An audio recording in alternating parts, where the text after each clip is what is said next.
Welcome everyone to F4S digital events, where we invite a master of enterprise to tell their career story and then invite you, the audience, to ask questions. By running Maths4Girls events, our aim is that it will lead to more young girls into maths-oriented sectors such as finance, investment and STEM. These sessions offer you the opportunity to hear from a business leader and to ask questions so you can find out about their working life and get advice on the qualifications and skills that are needed to be successful in today's economy.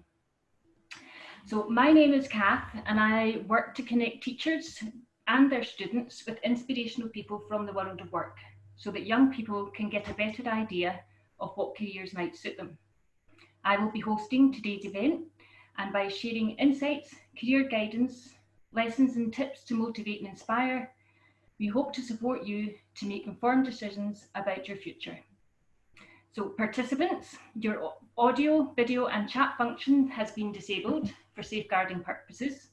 If you are submitting questions, can you click the anonymous button?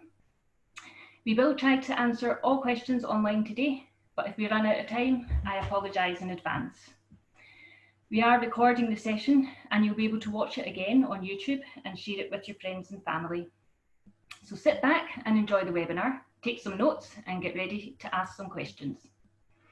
So I am delighted to welcome today's Master of Enterprise, Nirmala Menon, who is a QA engineer for Lloyds Bank.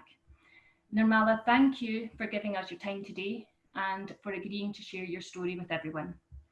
We would like you to speak for about 10 minutes, which will inspire questions from the audience, which you can then answer. So, can you start by telling us about your career journey and what you have done since leaving school? Yes, I can do that. Hi, thanks for having me here, and I hope you are all managing through this lockdown as well as you can. My kids are raring to get to school, so anything that keeps them busy during the day is widely appreciated. The schools are keeping them busy, but I think they're missing their friends right now. Anyhow, I am a quality engineer with Lloyds Bank, and I'm sure you're all familiar with Lloyds Bank. The Lloyds Banking Group has the Bank of Scotland, it's got Halifax, and it's also got MBNA within it. I'm sure a lot of you must have seen their retail branches out on the high streets, and maybe some of you have got savings accounts opened by your parents. Our team, we are part of the digital platforms and we maintain the websites and the different apps that the bank uses for all their different brands. So my team especially, what we do is we specialize in the security. So we are kind of in charge of authenticating people who log on and enabling them to use only those parts of the systems that are relevant to them. So security is really is something that is really important to us, and exposing data to unknown hackers and unknown users is something that will cause us to lose a lot of money and be fined. I didn't always know that I was going to be a quality engineer or a software engineer. When I finished school, I have to thank my mother for actually pushing me into getting into STEM.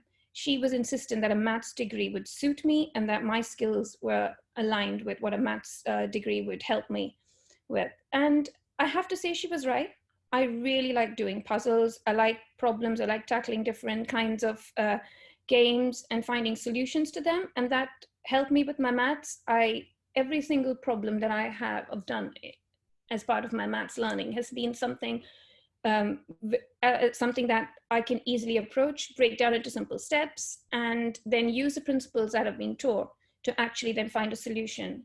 There's no one single solution at times, and that is something that has carried off into my career as a software programmer and a tester. When I finished my maths degree, though, I was in a bit of a quandary because I didn't know where to go from. The background that I come from is quite conservative when compared to maybe an average background over here in the UK. In India was where I grew up. I grew up in a small town called Palakkad in Kerala. And my mother was insistent that I needed to have a job. But at the time, with the limited knowledge that we had, we weren't quite sure what to do next. Also, when I finished my degree, which was as a norm there, we had a lot of people inquiring about whether I was eligible for marriage. And that was not something I wanted to do. I did not want to get into an arranged marriage at that point. And I said, okay, I needed to, that was when panic set in. And I decided that I would needed to explore what all opportunities were available to me. And I did something which was a bit unconventional for somebody in my background at the time, which I found out different places that had different postgraduate courses. And one of them happened to be the Master of Computer Applications. So I applied to a whole roster of them and managed to get accepted to one university. My dad put his foot down. He said, I'm retiring this year, you're getting married, and we're not going to have you going off to some unknown place far, far away from home, in a place where you don't even speak the language. But we managed to get there. He managed to see the sheer number of girls that were there. He managed to speak to their parents, who thought it was a really good idea for a girl to actually study and get a job, which this particular university specialized in. They had a really competitive syllabus, which was a very attractive proposition those days for companies to come to the campus and then carry out recruitment. My dad actually then managed to give in, which was a huge thing for him and for me.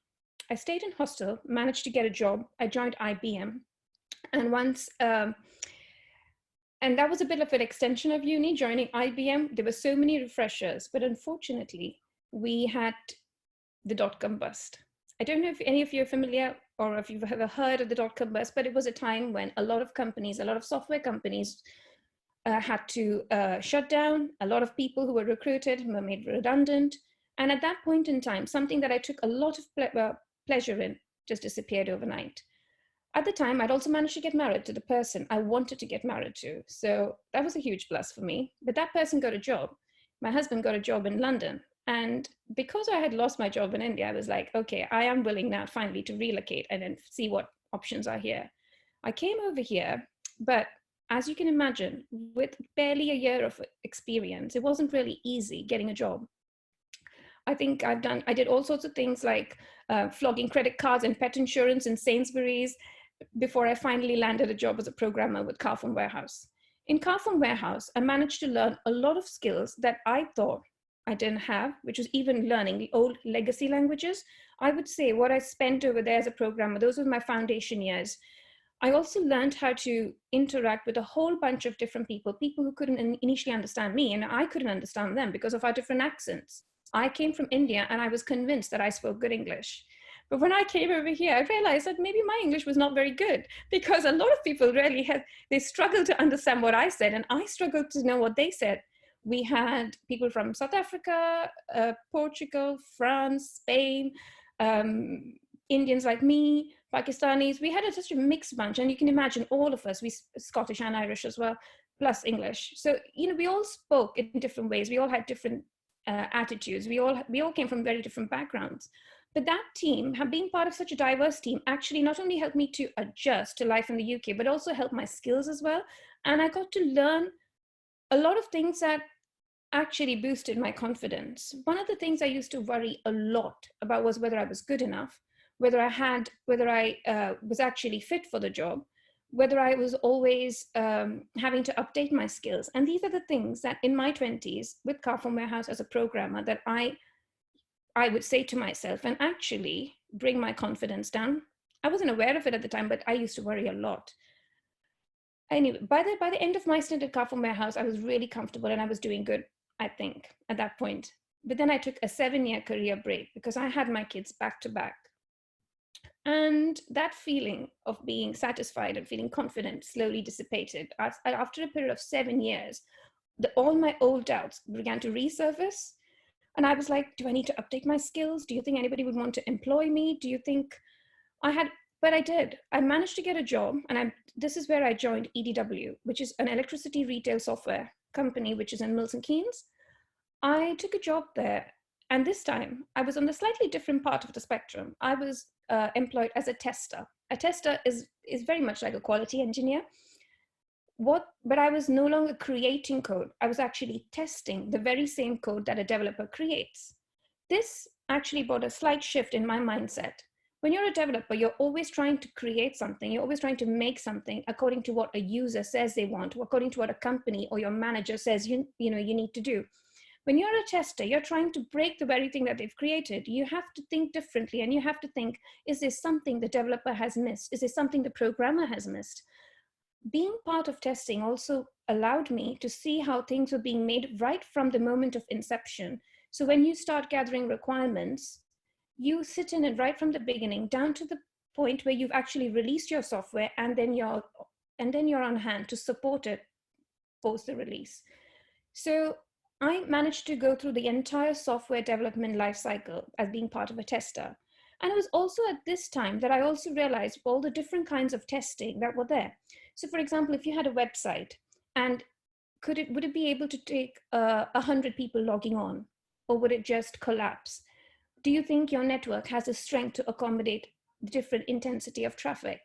These are the different things that I had to learn when I was testing. It wasn't just enough to test whether your website has got a certain color, does it have the logo in the left-hand corner, and does it accept a reasonable password? You had to think slightly more differently in terms of what the system that you're developing is capable of, and whether it's actually obeying everything that you needed to do. Towards the end of that stint, I also got into something called test automation. So you're actually still running your tests. You're still running your tests, but you're not doing it manually. You're writing other scripts to run these tests for you. And that was something that was like a happy blend of my programmer days and my current testing days. So I was really happy again when I got into that. And that I've managed to continue that now with Lloyd's as well. And I write test scenarios, which are all automated, and we continuously, so as we develop software, we are continuously running these tests, and this enables us to raise our standards. And that is what essentially a quality engineer does. A quality engineer, we ensure that the software that we produce is tested against a very highly defined set of standards. That is it from me. I mean, I could go on and on. The only thing I could say is where relevance of maths came is, for me, there's been no light bulb moment where I can think maths has helped me in a certain way. What I've realized is that all through my career, what I've relied on is not my particular language skills, or whether I knew Java or C++ or database solutions, pardon me. What maths has done has given me a logical mindset. It's helped me to do reasoning. It's helped me to look at any issue that I've come across, break it down, and then tackle it in simple steps. I find that without my maths degree, or even without learning maths for my GCSEs or A levels, I would not have been able to do what I'm doing today. At least for me. There are a lot of people who get into computers without having a maths degree. But if you enjoy maths, and if you learn to appreciate maths, then it helps you in your future, as it helps you as you progress throughout your career. At least it has for me. And even though I would be lying if I said I didn't have moments of self-doubt, every now and then I still do. What I do tell myself is that I put my demons aside, and I said, I can learn from this, and I can ask the right questions, and I can carry on. And that's what I keep doing all the time. And that's what it is. Okay, Nirmala, thank you very much for that. We do have quite a few questions coming through already. But one of the things I wanted to ask, because you mentioned quite a few times through your talk there about confidence, and how you felt you had lost confidence a couple of times. How did you manage to regain that? What did you do to build it back up in yourself, or was it other people that did it for you? It was a mixture, actually. I think if you have good friends, that was one thing. For me, my sister and my mother are my biggest sources of confidence boosters. They believe that you can do everything, and I think as women we tend to prop each other up a lot. My friends, but for me personally, is I dedicate a lot of time to improving myself in my job. So that means asking questions. That means finding out why certain things are not working the way they're supposed to. And trying to learn from mistakes, essentially. Sometimes you might have a tendency, if you feel like, oh, this is not for me, oh, I'm not going to be good at this. But if you actually get back on it and actually try solving that problem, you must ask for help, of course. And you need to keep asking, and you need to keep searching to find out what exactly it is. And that's exactly what I did. there have been times when I've been a bit hesitant to ask, but I've overcome that, and I keep asking, and I keep finding. And I find that the more you make mistakes and the more you find out the answers, that itself actually helps you, gain a degree of confidence, because next time you're in that situation, you know what to do. And that's how your experience comes out. Okay, and just one other personal question, because again, being from Scotland, our accent is not always easy for people to understand. Have you overcome your problem with being able to understand accents? Yeah, I know. It was hilarious initially. I used to find lunchtimes really stressful when I first joined, but then I made friends, and then you start understanding. So especially when I was in when I did my master's, I went to this place where nobody spoke the languages I did, and speaking English was a little bit frowned upon.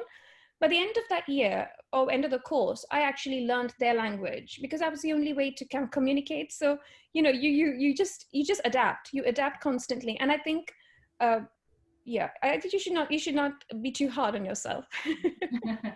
Okay, so now we're going to go into the students' questions, and the first one is, what was your experience of maths in school? Did you like it? Did you not like it? Were you good at it? I did like it. I was good at it. What helped me was practicing a lot. So this is something I tell my kids as well. You can go online. See, we didn't have the internet those days. So I used to go rely on question banks. Question banks were like old question papers. And these was across different schools would have published it, different educational institutions would have published it. I would get my mother to get me these question banks, and I would practice. So if you learned, let's say if you have the simplest of problems, if you had 10 apples and you had 5 students, how would you divide that? But then you can extrapolate and have similar questions. So I would keep practicing based on what I was learning at the time. I advise my children strongly to make use of the resources that are available online.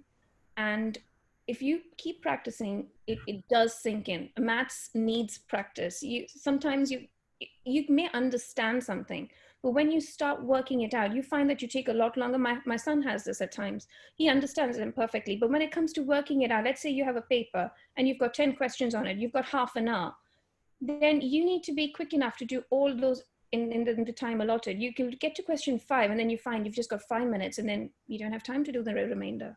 So practice makes perfect. Practice, yes. Okay, so you've spoken a lot about your family and your sisters, and they seem to be a really strong support group for you. Yeah. But one of the questions here is, did you have a mentor that helped set you on your career path, or did that just come from within your family group? For me, it was my family. This was actually new territory for us. Nobody in my family had gone to and been to uni or had done computers before. So this was new for us. I didn't have a mentor. I wish I did. I know of other people who have been mentors and who have had mentors as well. The head of our department, I think, was a wonderful mentor to some other students in our institution. So, and some of the senior people in our where I was studying the course, they were helping a lot of other people within our batch and and the ones who came after us. So yeah, in a way, a mentor is a great, but I did not have a mentor as such. But you had a strong family support I group. did have strong family support. Okay, so the next one then is, has being a woman in the industry been an advantage or a disadvantage? I think in this particular industry, I think it is much better. There have been times when I've been the only woman in the team, but there've also been times where it's been more than the average. Lloyd's is a great place to be because they encourage a lot of diversity. They encourage having lots of women, and I think the rate, I don't have the figures off the top of my head, but it's I think more than 40% representation that we have. It's I have never felt it's a disadvantage. Most of the time, there have been times where when the culture is different, when we've had teams from different countries, we do a lot of outsourcing, and so at times it has been a bit of discomfort. But eventually, we've been able to overcome that. Good. And so that one's done. So what is the best part about your job? What is the best part? Currently, the best part is that I'm part of a team. So if we all agree, let's say in 2 weeks, we work in 2 week sprints. So what we do is we decide, okay, this is the amount of work that we're going to do. And then we break it up into different tasks. And then we assign all these tasks amongst us. So, and every day we take a call. This is called Agile Methodology. So every day we have a stand up. We say, are you progressing well? Are you doing well? Do you have any blockers? Do you need any help?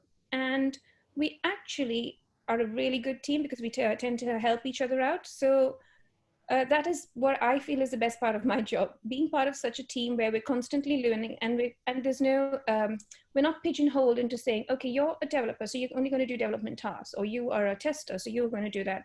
We're all just learning and doing and developing and delivering this product. Okay. So do you think that it's important that pupils don't become too reliant on calculators at school? I think it's important, you know, your time's table for at least, like, you shouldn't be struggling for 11 times 12. But I don't think it's, I don't have any strong opinions of whether you should have a calculator or not. I would be a bit uncertain if you were struggling with 6 times 5, or, you know, if you couldn't do your takeaway. But if it works for you, I don't see why not. Okay. And I think you did touch on this one in your discussion, but do you actually do maths to do your job, or is it just a good grounding for what you do? I don't use maths. It's like it's everywhere, but it's not as how you would think about it in school. So we do a lot of estimation. We do, you know, if you've learned about probability, if you've learned about estimation, these are the things that we use maths. So we have to figure out, for example, we have to collect statistics on how many people have logged on, for example, on a bank, how many people have downloaded the app, how many people need patches to be run. There's a whole set of things that you will come across. You need to produce graphs, you need to have pie charts, you need to understand the data that's being represented on it. So it's everywhere. And there's no one, but you wouldn't think of it in terms of just maths directly. It's all something that you learn and then you apply in your field. Okay, so if you had a chance to go back in time and change what you learned at university, would you still do maths? I would still do maths. I would still do maths. Good.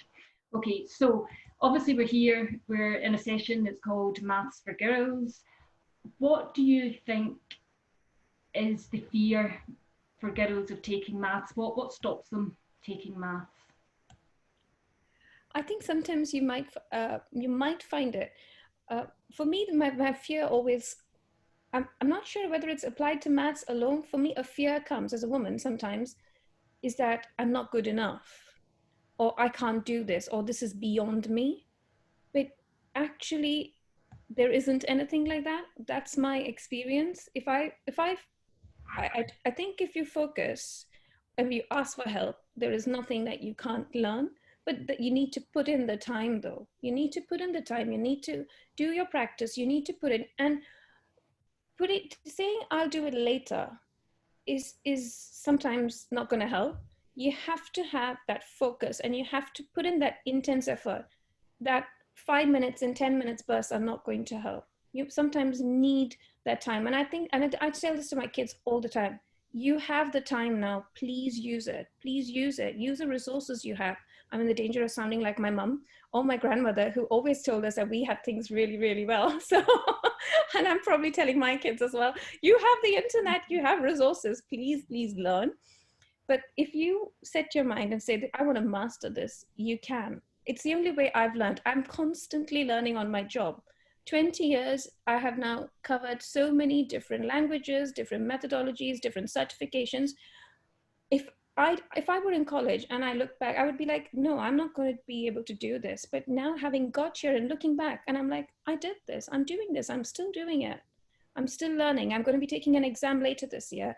I started learning dancing at the age of 36. I started learning classical dancing. And somebody told me when I was young, oh, you're too old to learn. And they told me that when I was in my 20s. So I don't think you can learn it. Go ahead, just give it a go. Okay. So what advice would you give to a young person that has no idea what they want to do in the future? I stumbled into it. I kept fretting that I didn't know. I kept thinking, oh, I'm in the wrong place. But I think you will figure it out. I think you need to start. If I were, if I were young, if I were younger, if I would go back to where I was, I would probably have started a bit more earlier than wait till my degree was over and then get into a panic. So it's okay to not know. It's okay to not know, but I think it would help if you started thinking along those lines and then picking up something. It doesn't really matter if it's not your passion. A lot of people say do what you love and everything will, fall into place. I don't believe in that, but I do believe you can like what you're doing. I think you can become better at whatever you're doing, and that can vary. And I think a good thing about this country is that even if you pick up something, there's nothing to prevent you from then changing lines or changing streams. You could do anything you want in this country, especially. Okay, and do you have to be really good at maths to do your job well? No, you don't. You need to just understand maths. You just need to be able to understand the concept. You need to be able to work out what it's saying, understand a problem statement. You don't need to be a whiz kid in order to do what I'm doing right now. But it helps if your mind doesn't go blank when you see a problem. I mean, I think I totally agree with you. Maths and finance is a background, because that's where my background is as well. And it just gives you a logical thinking in life. And it's a really good thing that underpins everything you do. I mean, whether you want to be a hairdresser and need to count your takings in, or whatever you do in life, if you want to work in a warehouse, you still need to count boxes. You need to multiply things by 12 because boxes all come in 12. So it's just a really, really good grounding to get the basics. Absolutely. In that. So I think we are now at the end of our questions. So thank you to you, Nirmala, for your insightful, engaging discussion today. I'm sure I speak for everyone when I say it's been a great learning experience. And you giving up your time today, I'm sure will have encouraged all our participants to think about maths playing a part in their future career path. Also want to thank all the students at home for joining us today and for all your great questions. You are all going to be emailed a feedback survey, and I would ask you to complete this so that we can continue to improve our services.